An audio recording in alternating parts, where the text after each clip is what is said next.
Hello everyone, my name is Sarah Graham and I will be presenting my action research visual poster presentation. So just to get started, here is my problem statement. So I looked at the importance of EQAO as I found in my previous practicums or any volunteer experiences that teachers are finding themselves struggling to meet the needs of all their students. Through the preparation, the pressure on the student achievement is starting to wear on teachers. However, I found that a lot of learning resource teachers and principals and educators are exploring the resources that EQAO provides them. However, with the challenges of EQAO assessment, there is now a growing rate of students who are in the English Literacy Development Program, and these students have the same expectations to take the testing for students who have the first language of English. So these are just some examples of the statement of research problem that I found that put on that pressure for educators and any schools. So education pressure for students to succeed, student anxiety, achievement levels, integrating the curriculum, English language learners not meeting their full potential, or being assessed in unfamiliar techniques. So again, this list represents the challenges that come with English language learners, and these are only some of the challenges that I may have to overcome to succeed, as each student varies in their own development. So these were the questions that I pondered. So how can educators monitor English language learners' progress? What supports can be given during EQAO for English language learners? How can students support each other or through assessments, such as like how the educators can support one another as well? And how can educators support English language learners with different abilities? So the question that I ended up coming with that is going to be the main focus will be, how can I improve and monitor English language learners' progress through EQAO? So just some terms that some people might be familiar with, but just to go over them again. Instructional combinations is the adjustment and teaching strategies to enable students to learn in their progress through the curriculum, whereas assessment combinations is through assessment activities and methods required to enable the student to demonstrate their learning. And the English Literacy Development, also known as the abbreviation of ELD, is a program for students whose language is not primarily English and they haven't had the same opportunity or have been limited to any education. Whereas English as a second language, ESL or ELL, is an area for students to be identified whose first language is other than English. So differentiated instruction is the effective instruction that is responsive to students' readiness, interest, and learning preferences. And EQAO, which is the abbreviation of Education, Quality, and Accountability Office. So what they do is, it's Ontario's education system is developing students' reading, writing, and math skills through a variety of assessments through grades 3, 6, 9, and 10. So just to get started, I looked at a variety of documents through the Ministry of Education. So one particularly was the growing success. So what they had actually was expectations for ELL students to be able to modify their specific needs. So any modifications and accommodations can be monitored and put on their progress reports and the end of the year reports as well. So the document also suggests that educators should be in collaboration with any principals to determine the most effective way to modify any expectations and assessment for ELL students. So it's a great opportunity because it also has a section on large-scale assessments as EQAO. So it grabs the eye for having an area for expertise for implying anything that needs to be identified for a student's IEP for accommodations for any large-scale assessments. And just to go through, again, another great Ministry of Education document was supporting English language learners. So through further investigation, there was a variety of literature that was supporting students in this document. So just looking at the guidelines for any exemptions or deferrals for students through the administration of the EQAO. So it provided educators with an understanding of what is considered to be an exemption and how a child can be offered any additional supports through the assessment. However, it is important to note that students are required to write under the same conditions as their English proficient classmates if they do not have a specific IEP documented.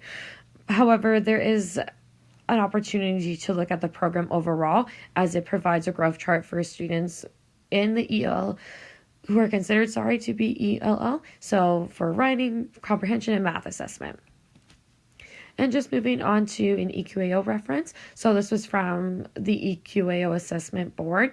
So it was just looking at a variety of goals and components of the large-scale assessment. So it stated that the EQAO administrators found that assessment provides a universal design approach assess students' background knowledge and experience in their own classrooms. So in relation to any accommodations or exemptions, EQAO has stated that it must be done through giving the student their own code number or any accommodation with special needs. The article also states that the student should be enabled to take the assessment to see where their achievement level stands. So that is overall if English language learners or anyone that is a part of the ELD program, they might be eligible for even an extended amount of time depending on the assessment or on their IEP that is stated. This is just a summary kind of to go through. So again, the document that was used was the Growing Success document, as it provides an insight look into the assessment modifications that can be made for ELL students. And again, the Supporting English Language Learners document shows educators how to assess their students' achievement through assessment goals and criteria. So setting those goals for the students should also be communicated with parents and the student before moving forward with their learning, just like as a specific note. Whereas the EQAO article provided a great inside look of how the assessment provides their administrative staff with an understanding of Ontario students' knowledge. So due to the uprise of families coming from different countries, the organization has a variety of instructional strategies and guidelines for this assessment as well that was found. So just understanding that the consistency with any modifications, accommodations, such as a scriber, is evident that students are likely to be more successful if they are given the opportunity to follow the same accommodations, modifications that their individual education plan does. So this will be my research action plan. So just going through, so some data sources that will be looked at is the student's individual education plan. So access to students' individual education plan will allow a starting point for where the child needs the most support. This is a great resource as it provides in detail where the student is lacking in their development, and the information that is listed in the IEP allows for specific tools that can be used during the research. So any anecdotal records, so this will provide any behaviors, skills, and program outcomes. So by using anecdotal notes, there is the documentation of student responses to questions, their work that has been completed, as well as the process of monitoring their success and challenges. So some online tracking that will be done as well is a system known as Math Prodigy, as it is a Pokemon-style math game that has been used to improve students' score while having fun. So it is actually aligned with Ontario curriculum for grades 1 through 6 and features content from each of the 5 major strands of mathematics. So it allows the students to have the opportunity to participate in activities, but it is also a free app, so it can be used anywhere, which is also super beneficial. So this online resource is accessible for students to use in the classroom, on an iPad, a phone, whereas in the teacher section, it actually provides a record of the student's knowledge and understanding of the stream of math. And lastly, on to the last data source will be an application online as well, which is known as EPIC. It is an interactive online reading tool to teach a specific skill or strategy in literacy. So again, the app can be downloaded to a computer, iPad, or phone, as it provides educators with access to children's literature, student profiles set up, and recommendation based on the student's readiness and reading levels, such as their interest too.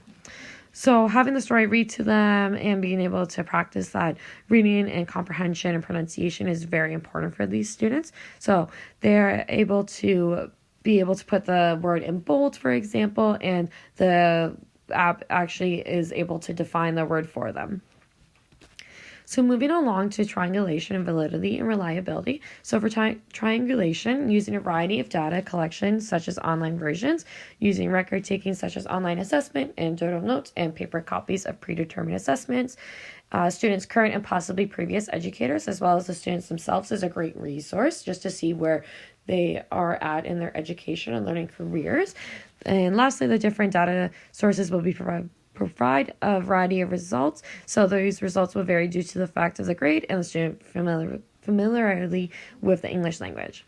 Whereas validity will be focusing on specific questions with clear understanding of the student learning, using phrases that the student is familiar with. So again, as a correlation within their IEP if they have one.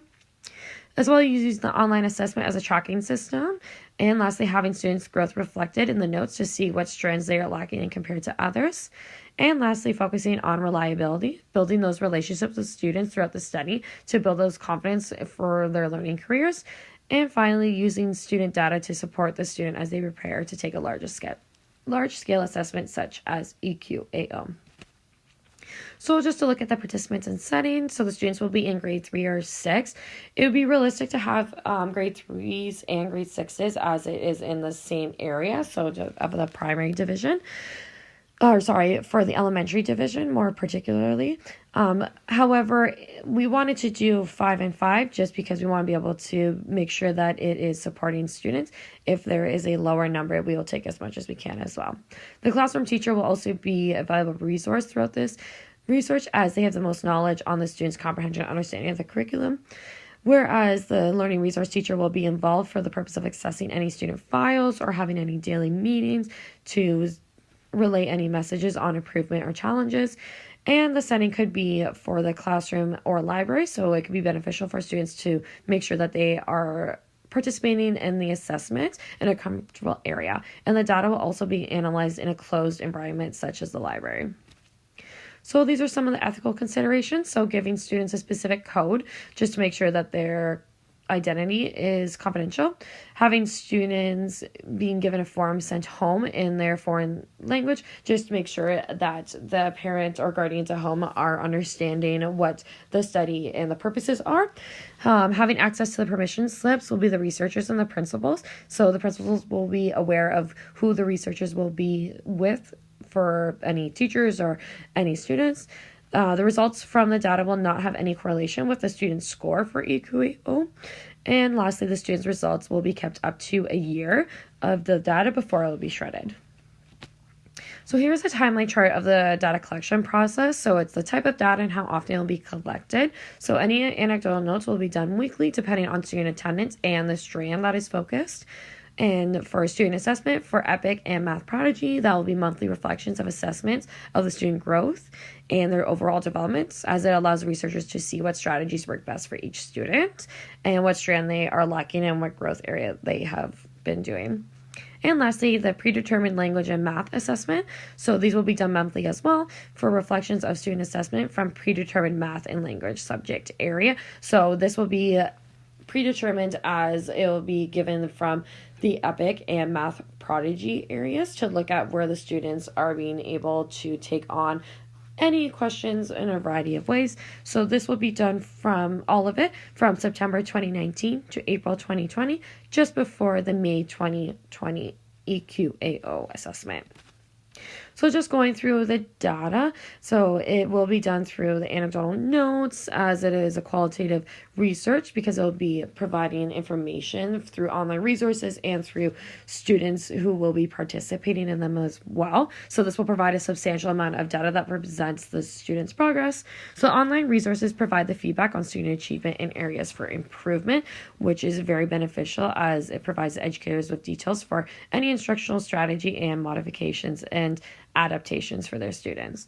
So the data that is presented in the study will be a good reference for educators to use for English language learner students and instructional approaches and accommodations during EQAO assessment throughout the years. It's also reminded again for every child is different and learns differently. So the results can vary depending on the student involvement and the overall needs they may have.